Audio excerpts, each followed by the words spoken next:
All right, everyone. Welcome to our District Choice Program Montessori information session. We are recording this session. It is currently recording right now, so please do keep that in mind if you have any questions along the way. If you do have questions, we will be saving those for the end. Our hope is that the majority of our presentation does answer your questions in advance. If you do have questions, please hold on to those. It's ideal if you ask the question by putting up your hand by using, there's a reactions button that's in the top panel. You'll see there's a hand sticking up and a happy face, and that allows you to put a hand up to ask a question verbally. If you do put a question to the chat, we'll try and get to those as well at the end of the presentation. So welcome. Purpose of our presentation is to share information about the Vancouver School Board's early Montessori program, and we're doing various information sessions for our different district choice programs. So our target audience for this presentation is parents who are considering enrolling their children in Montessori, or we're also going to be going through information about registration for choice programs that are applicable for all of our choice programs. So this is for the upcoming school year. And if you're interested in other grade levels outside of kindergarten, there'll be a lot of applicable information about the Montessori program as well. And we'll move to the next slide, please. Great. So before we begin, it's essential to acknowledge that all of us within the Vancouver School District, we live, work, and play on the unceded and traditional territories of the Musqueam, Squamish, and Tsleil-Waututh peoples and nations. So thank you for joining me in acknowledging that.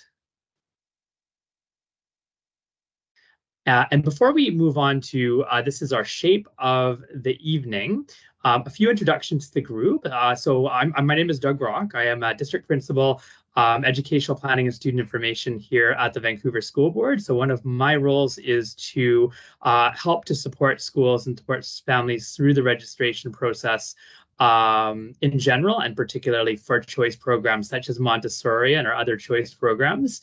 And I am joined by a number of our VSB colleagues who I'll introduce now and who will be a part of our presentation this evening.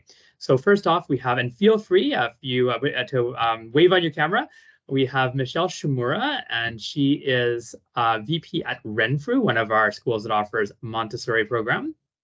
We also have kindergarten teacher Lucia Bildstein and Melissa Pizzolato, who teaches kindergarten. We also have Nancy Bork, principal of Maple Grove Elementary, another one of our schools that hosts Montessori programs, as well as Janine Lamb. So she is principal at Renfrew. And we have Melanie Monrad with us, and she is the principal of Tyee Elementary, which is another one of our schools that hosts a choice Montessori program. So thank you so much again for joining us. So you're going to see here, these boxes are our agenda, or we prefer to refer to it as our shape of the evening. So we're going to be talking about what Montessori is, hopefully answer your questions around Montessori, a little bit about the Montessori programs here in VSB. What Montessori Kindergarten in particular looks like, some general success factors and considerations as you make the decision whether or not you'd like to consider or apply for a Montessori program for your child, some information about the application process, and then, as we mentioned before, we'll have a Q&A. And one more time, I'll just ask folks, so you're doing a great job, but if you do have your microphone on, please ensure that it's muted. That helps us out during the presentation. And one more time, I'll just remind everyone that this presentation is being recorded and will be posted at a later time. So please do keep that in mind throughout the presentation. Great. Thank you. And I'm going to turn this over to Ms. Janine Lamb from Renfrew. Great. Thank you, Doug. Welcome, everyone. Thank you for joining us. It's great to see such a big turnout tonight. I'm going to start with just a very brief overview of what Montessori is. And of course, if you want and need more information, there's lots available on the internet.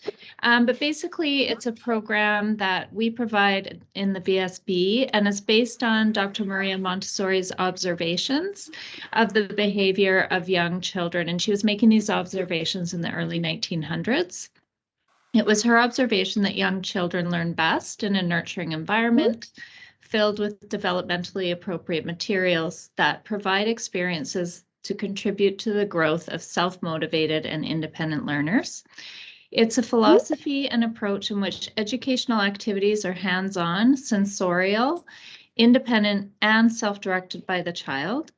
And this program fosters the development of an inquiring mind and an appreciation for one's place in the physical environment and one's responsibility as a citizen of the world. Now, I have my teacher experts on with us tonight, Ms. Bilstein and Ms. Pizzolato. Did I miss anything key?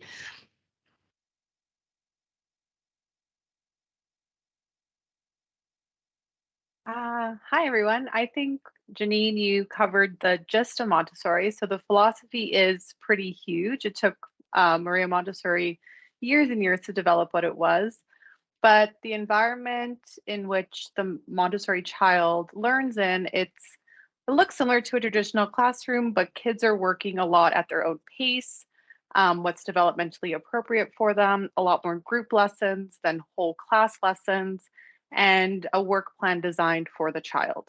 So I teach grade 7 Montessori, Lucia teaches kindergarten, so our programs look similar, but in very different grades. But I think this has covered a really good overview of it. Great, thank you. The next slide says, what does the Montessori program lead to? So typically a student that enrolls in Montessori K-7 would finish elementary school in the Montessori program. And then from there for high school, they go on to their regular or a choice high school program. There's no current high school Montessori program offered with the VSB. So now I think I'm going to hand it over to Melanie, who's the principal at Tyee. Great.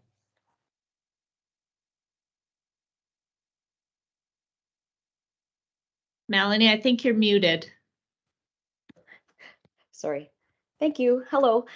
Where is Montessori offered? We have just over 500 students registered in Montessori at 3 schools, Tyee, Maple Grove, and Renfrew.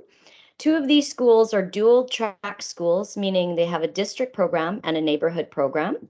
Each principal of a Montessori site is here to introduce themselves and their school.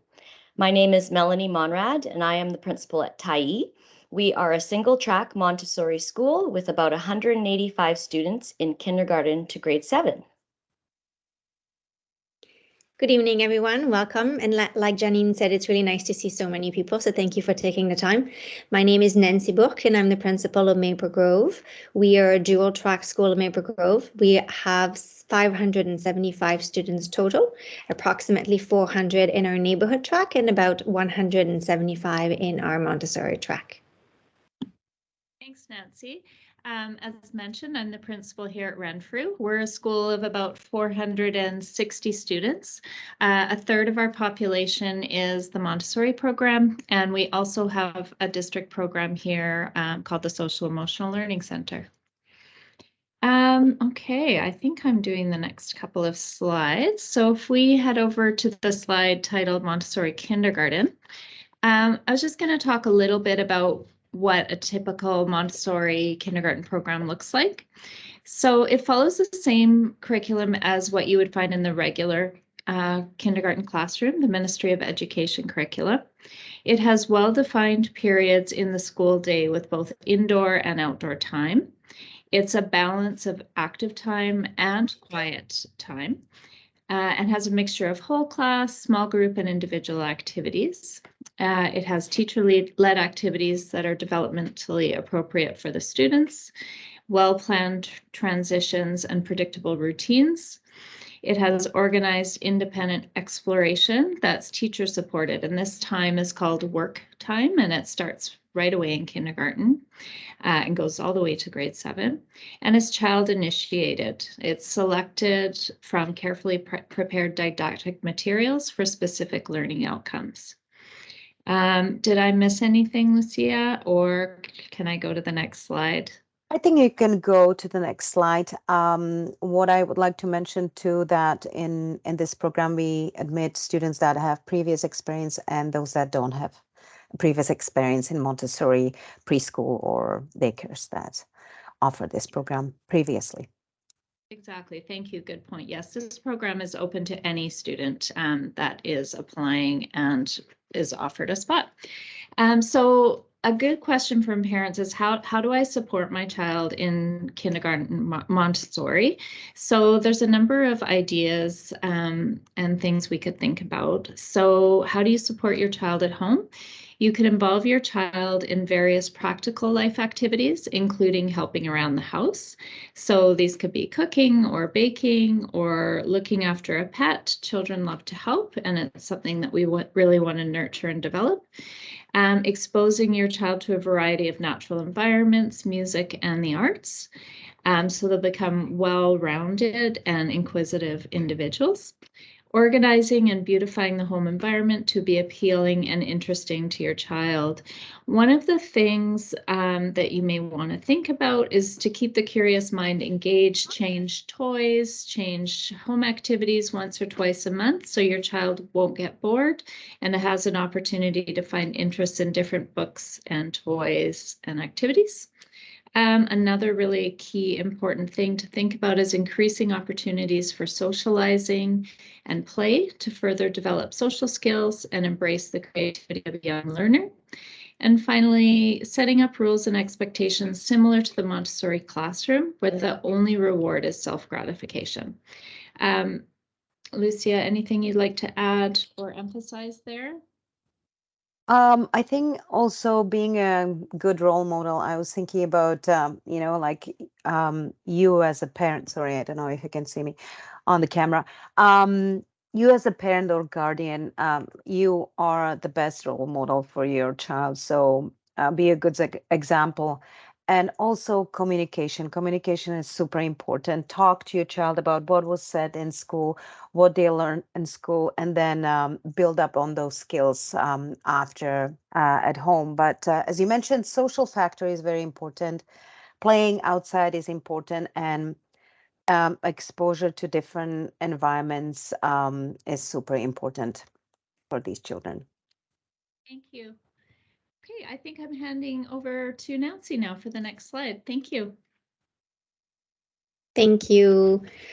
I think you have heard both Janine and Lucia say that Montessori program can be for any student, but of course, as a parent, you're making a decision if it's for any student. How do I choose whether my child should go into a Montessori program, a neighborhood program, or another choice program? So there's some little key things to consider. There's no experience necessary in Montessori that it's necessary. Lucia mentioned that. It is available for all students, but there's a specific personality of students that tend to do a little bit better in the Montessori program. So we'll talk about the general success factors. Students who are risk takers, positive self-esteem, and love to collaborate with others. There's a lot of collaboration in the Montessori classes. These students tend to be quite successful. Students who are independent and self-motivated. In the Montessori program, students are all working on different things in the classroom. Sometimes they're all doing something as a group, but more often than a regular classroom, they'll be working on their own thing. So they need to be independent learners and know what they want to learn and how they want to acquire that knowledge as well. Of course, they have to be confident and curious. Curiosity is a huge part of the program, trying to nurture that childhood curiosity. And of course, attending school regularly. That goes for every program that we have in our VSB, but in Montessori particularly, this is really important. And finally, the child and the family members need to all be comfortable with the decision. If everyone is on board that this is a great program for our child and we're going to support our child holistically, there's a lot greater chances of success. And I believe we are moving over to how to register your child for Montessori program, and Doug will be taking over. Hey everyone. Whoops, sorry, just getting there we are. So application procedure. So this application procedure is fairly common to our choice programs, and I'm happy to answer any questions you might have at the end. So for students who are not currently like right now, as we're doing this presentation, not currently attending a VSB school, such as a kindergarten, you're going to register first for your English catchment school. So all of our choice program for students who are coming to kindergarten, for example, they do need to register in their English catchment school. If you go to that website, vsbapplynow.bsb.bc.ca, or our registration page, which is easy to find on our website, there's lots of information about that process. And that's an online application process. Once you have done that online application, the English catchment school will contact you. And if you're not sure what your English catchment school is, not to worry. There's what we call a school locator tool where you enter your address, and it will there's a map that will direct you to your English catchment school. So your English catchment school will then contact you to verify your documents in person. So that's kind of the second step of that process. And at the bottom here in the fourth bullet, for document verification, the school asks you for various things. These are some examples. So your child's birth certificate is required, immunization records, proof of residency, such as property tax notice, rental agreement, hydro bill, etc., as well as picture identification. So the school is going to send you a list of items that you're going to need to bring with you in person when you register your child.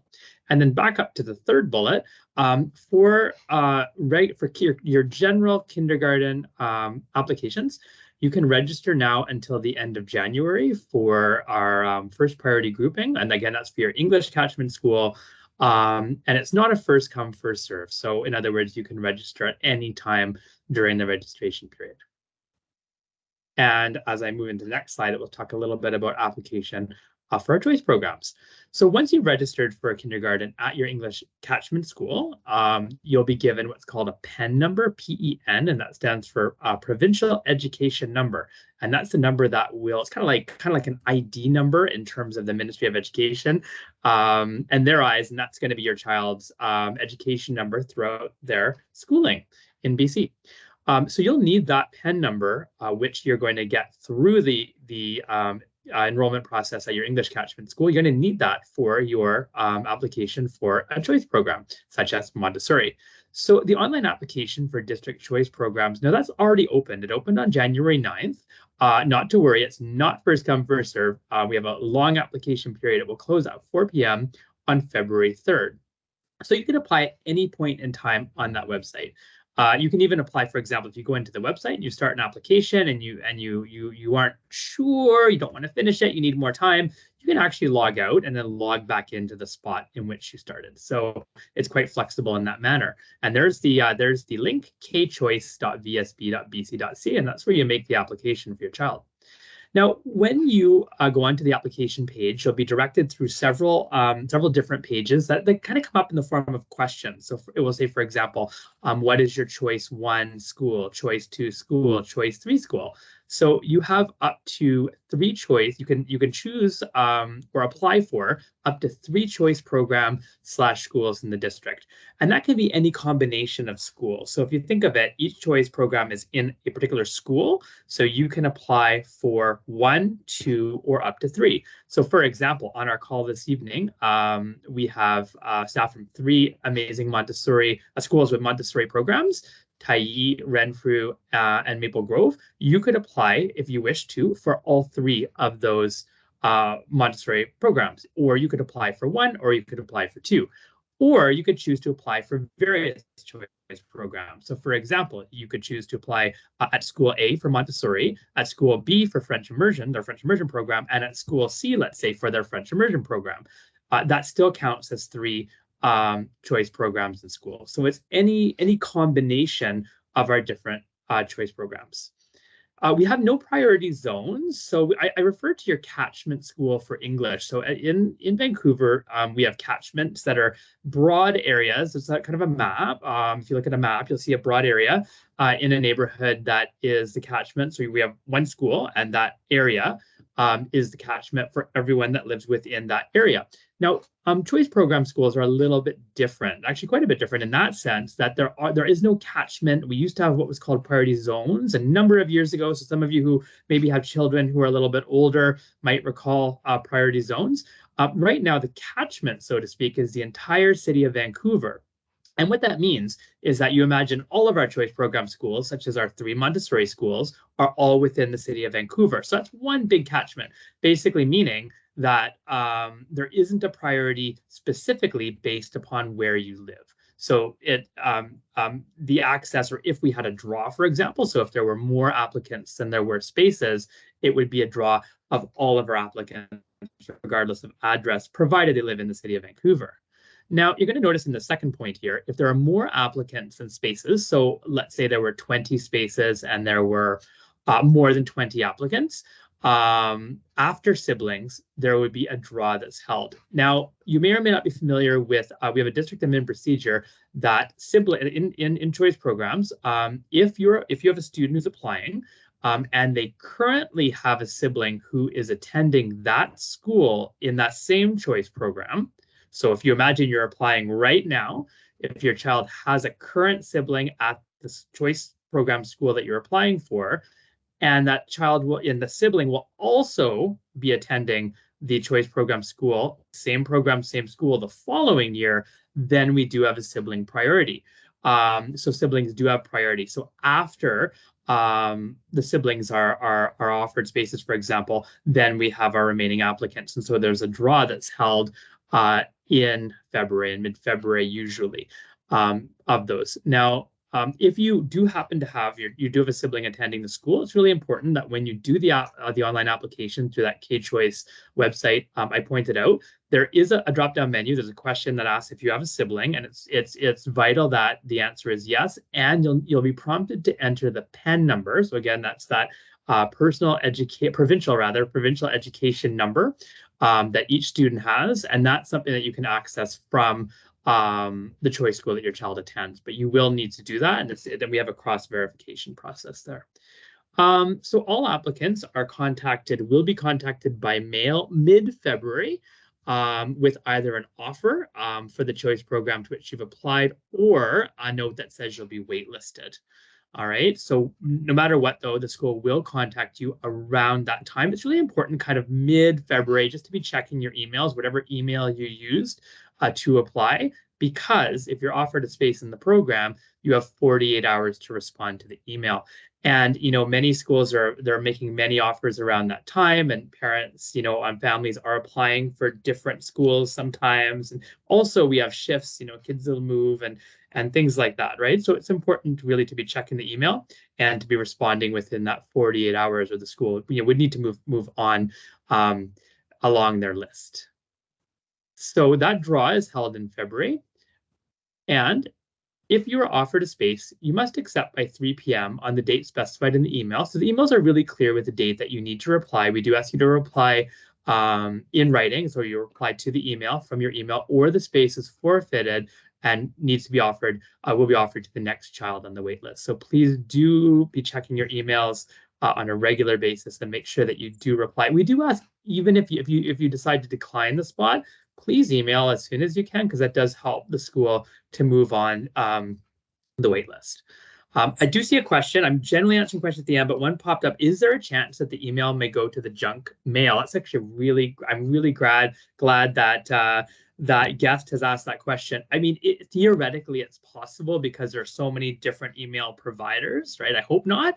But during that time, I would absolutely be checking your junk mail, spam folder, etc., just in case. I can't speak to the different type of email platforms per se that you're using to apply, but that's an excellent point and an excellent idea. Also below the blue circle, so you do have the option of entering a district draw for space at another school, so to remain on a local school wait list, and kindergarten wait lists, they dissolve at the end of June 2024. And I'll go to the next slide. Okay, so before I talk about this slide, actually, I'm going to say something about, can you go maybe back to the last slide? I'm just going to say one thing about kindergarten. Oh, amazing. Thank you. So in terms of, I mentioned earlier on that families can choose up to 3 choices for any combination of choice programs. Now, one thing that's important to know is that you're gonna choose one as a first choice, a second choice, and a third choice. So of those applications, if a school receives more applications than there are than they have spaces, right? Those who've applied as their first priority or their first choice, those are considered first, right? And the draw is done by the computer. There's an algorithm, et cetera, that does it. So it takes into account first the sibling priority, and then does take into account your choice 1, choice 2, and choice 3. So for example, if there are more, when offers are being made, or that list is generated, all of the folks who have indicated choice 1 will be considered over choice 2, and then choice 2, and then choice 3. So that's where that's important. All right, we can now move on to the next slide. And then for a grade 1 to 7 application process, so a limited number of spaces may be available. That really depends on the year, and depends on various factors: the number of students in the school, has anyone moved, the number of teachers, etc. If you are interested in grade 1 to 7, you apply directly to your school of choice. So it's a little bit of a different process. So for kindergarten, as I know many of you know, you're going and doing an online application. For grades 1 to 7 for Montessori, or for any of our choice program, it's actually a paper application form. Now, we don't have the link to that form here, but you can find it in a number of places on our general registration and choice registration pages on our VSB website. So it's a one-page form, and you apply directly to your school of choice. So that can be dropped off at your school of choice, or in some cases, some schools will accept email. Just give them a call to find out the best way to get that form to them. If you are applying for grade 1 to 7 in any choice program, we have the priority, we call it the priority application window. That is from November, so it opened in November, to the end of January, the last day of January of 2023 in this case.